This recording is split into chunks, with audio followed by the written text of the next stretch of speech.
নাসিয়া আয় আল্লাহ কাতরাইতে 6 দিন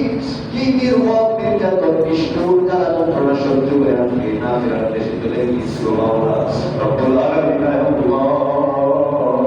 তুমি আমাদের খুব নাসিয়াকে মাফ করিয়া দাও আল্লাহ আসিয়ার মর্যাদা জান্নাতুল ফিরদাউসের মধ্যে আলা মাকামে তুমি পৌঁছাইয়া দাও রব্বুল আলামিন আল্লাহ আসিয়ার মা বোন বাবা ভাইরা আছে সকলকে ধৈর্য ধারণের তৌফিক দাও আল্লাহ আমাদের এই দেশের দ্বিতীয় মাধ্যমে আজকে এভাবে দর্শিত না হয় আয় আল্লাহ সেইভাবে যারা দেশ পরিচালনা করে তাদেরকে দেশ পরিচালনা করার তৌফিক দাও কোরআনের শাসন কোরআনের রাজ তুমি আমাদের দেশে চালু করিয়া দাও আল্লাহ যে শাসন পরিচালিত হলে আমাদের মা বোনেরা হেফাজতে থাকবে নিরাপদে থাকবে সেই শাসন ব্যবস্থা তুমি আমাদের দেশে চালু করিয়া দাও আল্লাহ রব্বুল আলামিন আমাদের সবাইকে মাফ করিয়া দাও আল্লাহ আয় আল্লাহ